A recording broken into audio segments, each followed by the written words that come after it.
오늘 우리 함께 나누실 말씀은 이사야 25장 1절부터 12절까지의 말씀입니다. 이사야 25장 1절부터 12절의 말씀, 우리 다 같이 함께 합독하시겠습니다. 여호와여, 주는 나의 하나님이시라. 내가 주를 높이고 주의 이름을 찬송하오리니 주는 기사를 옛적에 정하신 뜻대로 성실함과 진실함으로 행하셨음이라.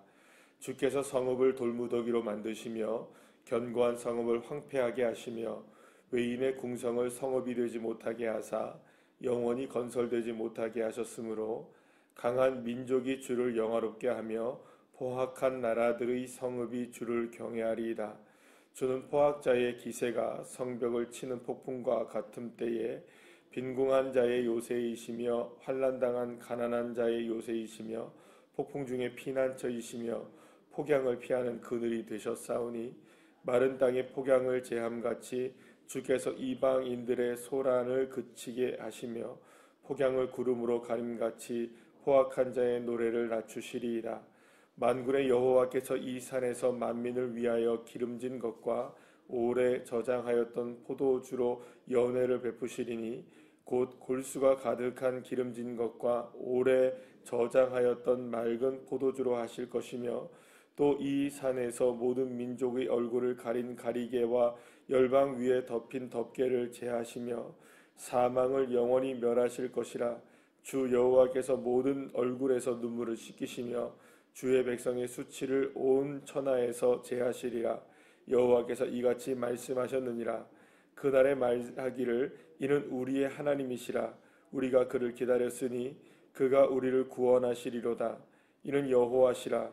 우리가 그를 기다렸으니 우리는 그의 구원을 기뻐하며 즐거워하리라 할 것이며 여호와의 손이 이 산에 나타나시리니 모압이 거름물 속에서 초계가 밟힘같이 자기 처소에서 밟힐 것인즉 그가 헤엄치는 자가 헤엄치려고 손을 펴같이 그 속에서 그의 손을 펼 것이나 여호와께서 그의 교만으로 인하여 그 손이 능숙함에도 불구하고 그를 누르실 것이라.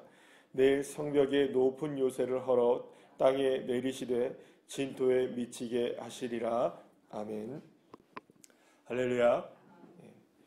오늘 이사야 25장에 이르러서 하나님께서 우리에게 귀한 말씀을 통해서 은혜를 주시는데, 특별히 24장부터 27장까지의 내용에는 이제 이사야의 소묵시라고 제가 말씀을 드렸는데, 마치 이제 마지막 때에 일어나게 될 일에 대한 이야기를 말씀해 주시는데, 오늘 본문 특별히 8절 말씀에 보면 어디서 많이 이제 우리가 보게 된 것 같은 그런 말씀을 우리가 함께 보게 되는데요.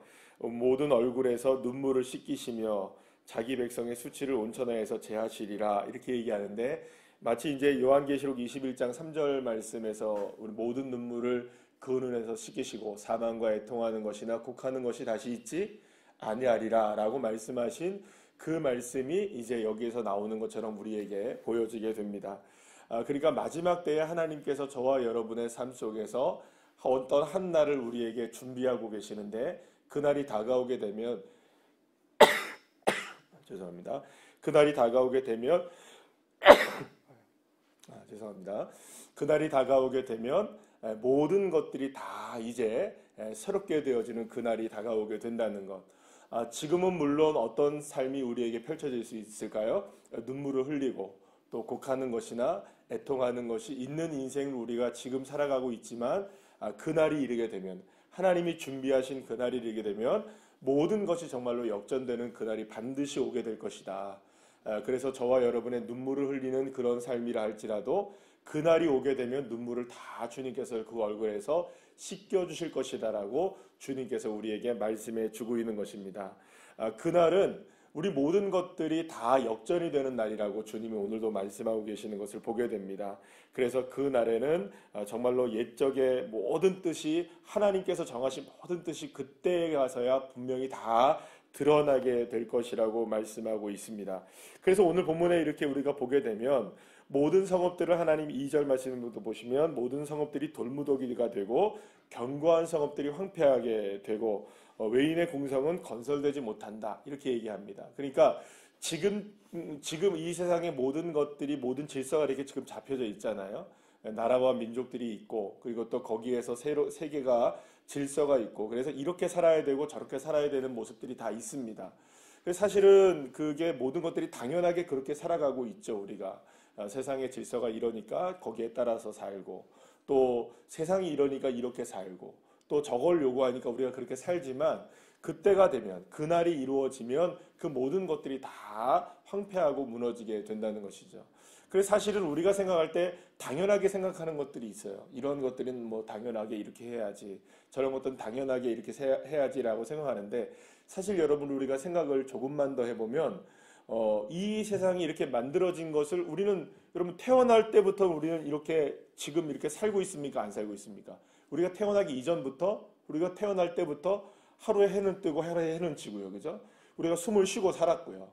그 다음에 뭐 먹는 거 그대로 하루에 세 끼를 먹고 살았고 그리고 또 태어나 보니 어느 땅에 우리는 살고 있습니까? 대한민국이라는 땅에 이렇게 살고 있고 그러니까 모든 것들이 사실은 우리가 당연하게 지금까지 우리가 살아왔던 겁니다. 그런데 창세기 1장에 우리 말씀을 우리가 생각해 본다면 모든 것들이 다 흑암이 깊음 위에 덮여 있었고 모든 것들이 황무해져 있고 아무것도 없었던 흑암의 깊음 위에 있었던 그런 곳에서 하나님이 말씀 한마디로 세상을 어떻게 하셨습니까? 창조하셨습니다. 빛이 있으라.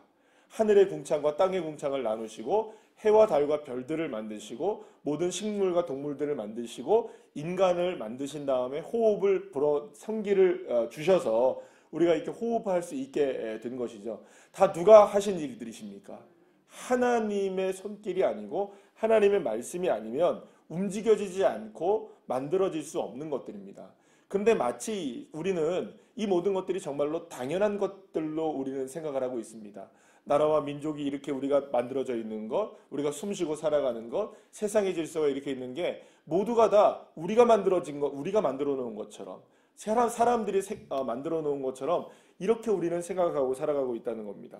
그런데 하나님이 어느 그날에 이르러서는 인간들이 만들어 놓은 그 모든 것들을 다 이전처럼 다 황폐하게 그 모든 것들을 흑암으로 다 되돌려 놓는다고 주님이 말씀하십니다.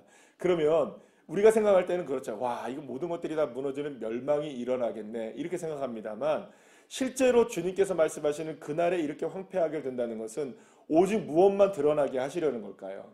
하나님의 영광만 드러나게 하시는 겁니다. 여러분들 천국에 가게 되면 해가 필요가 없다고 얘기를 하죠. 왜 해가 필요 없습니까, 여러분들? 우리는 지금 당연히 뭐가 있어야 살아갑니까? 해가 있어야 살아가죠. 만약에 여러분들 생각해 보십시오. 지금 이렇게 시간이 흐르고 있는데 조금 있으면 지금 요즘 같으면 한 6시쯤 되겠네요. 5시 반, 6시 사이에 해가 바로 여기 방어제 앞바다에서 뜰까요, 안 뜰까요? 뜹니다. 그런데 조금 이따 나가보는데 해가 안 떴어요. 여러분들 그럼 어떻게 하시겠습니까, 우리가? 이거 멸망이네 생각할 거 아니에요. 해가 당연히 뜰 거라고 생각합니다. 만약에 저와 여러분이 해가 안 뜬다고 생각하면 이건 진짜 이건 큰일 날 일이겠죠. 해가 안 뜬다면. 그런데 천국에서는 해가 없다. 우리는 큰일 나는 겁니다. 그죠? 천국에 해가 없다 하면 여러분들 큰일 납니까? 안 큰일 납니까? 상상이 안 되시는 거죠. 지금 우리가 살아가고 있는 세상에서 해가 없다고 하면 이건 큰일 나는 일입니다. 이건 세상에 멸망할 일이죠. 근데 하나님 나라에서는 해가 쓸 데가 없대요. 그럼 왜 그것이 쓸 데가 없느냐라는 거죠. 당연히 우리가 생각할 때는 만약에 저와 여러분이 이 상황에서 이 세상의 가치를 가지고 그대로 천국에 들어간다고 생각해 보십시오. 이 세상의 가치, 지금까지 우리가 살아왔던 모든 그대로의 가치를 가지고 천국에 들어간다고 생각해 보세요. 당장에 해가 없다고 생각하면 여러분들 우리는 다 죽습니다. 그죠?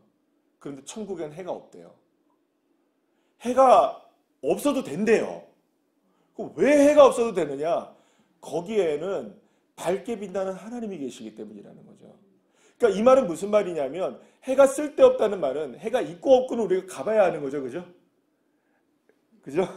천국에 우리가 가봐야 합니다. 해가 있는지 없는지를 우리가 가봐야 아는 건데 하나님이 분명히 우리에게 말씀하실 때 해가 쓸데없다라고 말씀하시는 이유는 뭐냐면 그 나라는 누가 주장하시는 나라라는 겁니까? 하나님이 계시는 거예요. 하나님이 그보다 밝으시고 하나님이 그보다 따뜻하시고 하나님이 그보다 우리에게 역사하시는 힘이 크다는 것을, 해가 뜨고 지는 것의 능력이 우리가 그토록 크다고 생각하지만 실제로 하나님의 나라의 능력은 해보다 더 크신 분이 계시다는 거예요. 그걸 눈으로 보고 손으로 만질 수 있고 그분을 직접적으로 경험할 수 있는 나라가 어느 나라입니까? 하나님 나라인 겁니다. 그럼 여러분, 이 세상을 지금 다스리고 계시는 분은 누구실까요? 대한민국의 국민들, 주권을 갖고 있는 우리들일까요? 이 세상을 다스리고 있는 미국이 1등 국가인 미국이 이 세상을 지금 다스리고 있을까요? 천만의 말씀이요. 하나님이 다스리고 계십니다. 하나님이 이끄시고 계십니다. 하나님이 역사하고 계시는 거예요. 그래서 모든 것들을 다 황무하게 만드신다 할지라도 우리는 걱정이 없는 겁니다. 모든 것들이 다 무너져도 걱정이 없는 겁니다. 왜요? 여호와 하나님이 저와 여러분의 하나님이 되시니까. 그분이 우리의 눈물을 씻어줄 수 있는 분이시니까. 그분이 우리의 삶을 인도해 주시니까. 그래서 여러분들 오늘 본문에 4절 말씀에 보면 이런 얘기를 하십니다. 폭풍과 같은 때에 빈궁한 자의 요새이시며 환난당한 가난한 자의 요새이시며 폭풍 중에 피난처이시며 폭양을 피하는 그늘이 되신다. 사랑하는 여러분, 이 땅에 수없이 많은 일들이 우리에게 일어나고 폭풍이 다가오고 가난한 일이 일어나고 또 폭양이 다가오는 이런 삶이 우리에게 있다 할지라도 그 모든 그늘이 되시고 우리의 삶의 인도자가 되시는 분은 누구시다? 여호와 하나님이시다. 믿으십니까? 사랑하는 여러분, 그러나 우리의 삶을 살아가다 보면 폭양 때문에, 폭풍 때문에, 가난 때문에, 여러 가지 일들 때문에 누가 보이지 않습니까? 햇빛 때문에 누가 보이지 않습니까? 하나님이 안 보여요. 하나님이 안 보인다는 거예요. 하나님이 느껴지지 않는다는 거예요. 그러나 중요한 사실을 주님이 오늘 우리에게 말씀하십니다.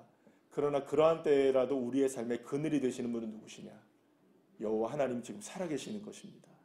하나님 함께하고 계십니다.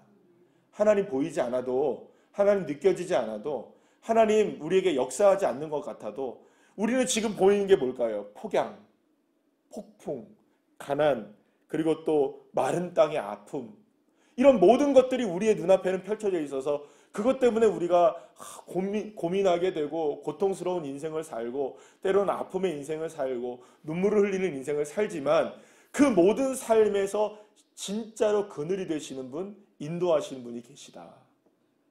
보이진 않지만, 느껴지진 않지만 지금도 이 세상을 다스리고 계시는 그분이 주권자이시고 그분이 우리의 삶을 인도하고 계신다는 것을 분명하게 우리는 믿어야 하는 것입니다.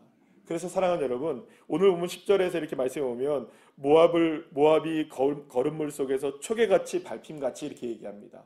이 모압이라는 나라는 여러분들 늘 계속 이 이사야서에서 말씀을 몇 번 드렸지만 모압이라는 나라는요, 여러분들 이스라엘 백성들을 늘 언제나 괴롭혔던 민족 중에 하나예요. 어떻게 괴롭히느냐? 이스라엘 백성들이 가나안 땅에 들어가려고 했을 때 가장 힘들게 만들었던 마지막 순간에 힘들게 만들었던 존재가 누구입니까? 이 모압이었어요. 이 모압의 바알볼로 인하여서, 그리고 또 갑자기 발람, 그죠? 발람의 이런 저주를 통하여서 이스라엘 백성들을 정말로 가나안 땅으로 막 들어가게 할 때에 어렵게 만든 존재가 누구입니까? 이 모압이라는 존재였어요. 또 모압 여러분들 기억나시죠? 베들레헴의 축복을 누릴 수 있었던 나오미의 가족이, 엘리멜렉의 가족이 그냥 기근 왔다고 해서 베들레헴에 살면 되는데 어디로 도망쳐 버립니까? 이 모압으로 도망쳐 버렸던 곳이에요. 그래서 이 모압이라는 곳은요, 하나님께서 주시려고 하시는 그 축복을 딱 누리려고 하는 그 순간에 우리를 무너뜨리게 하는 존재가 누구냐? 이 모압이라는 존재거든요. 우리에게 다가옵니다. 무엇으로 다가오는 줄 아세요? 기근 때에 여길 가면 기근을 피할 수 있어, 이런 곳이 바로 모압인 거예요. 우리가 가나안 땅에 딱 들어가야 될 때 가나안보다 더 즐거운 게 있어. 이게 뭡니까? 이 모압이라는 존재예요.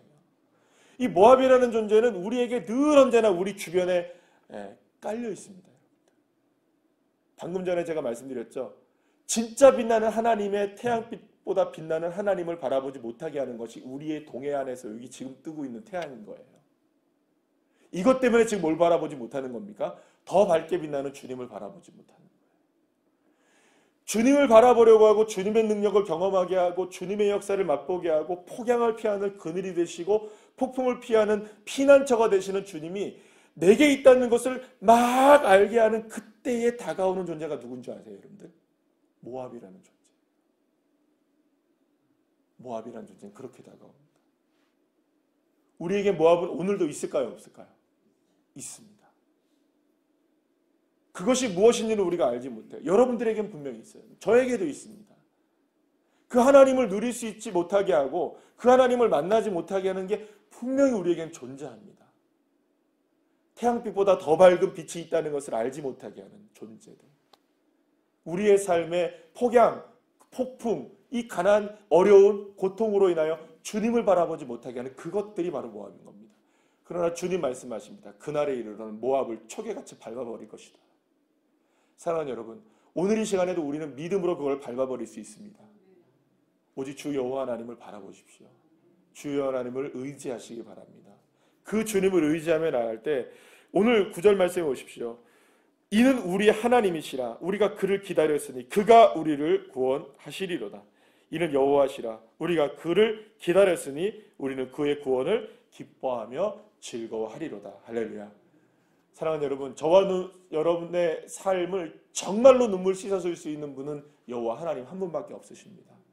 세상이 아무리 우리를 유혹하고 힘들게 만들고 폭풍과 폭염이 다가온다 할지라도 저와 여러분 주님이 계시다는 것을 믿음의 눈으로 열어서 바라보신다면 태양빛보다 더 밝으신 여호와 하나님, 그 하나님의 놀라운 능력과 존재를 우리가 비로소 맛볼 수 있게 되는 것입니다. 그래서 오늘도 우리의 삶을 하루를 살아가실 때 누구를 의지하며 살아갈까요? 때로는 보이지 않지만, 때로는 느껴지지 않지만 우리에게 다가오셔서 그늘이 되어주시는, 반석이 되어주시는 그분, 그 주님을 온전히 오늘도 믿음으로 붙잡으셔서 온전하게 승리하시고, 또 사랑하는 여러분, 사람이 눈물 닦아주지 않습니다. 환경이 우리의 눈물을 닦아주지 않습니다. 상황이 우리의 눈물을 닦아주지 않습니다. 눈물 닦아주신 분 딱 한 분이십니다. 여호와 하나님이십니다. 그분으로 인하여서 오늘도 위로받고 힘을 얻으셔서 그 태양빛보다 더 밝은 주님으로 인하여 승리하는 주의 자녀들 한 분 한 분들 다 되시기를 간절히 축복합니다. 기도하시겠습니다.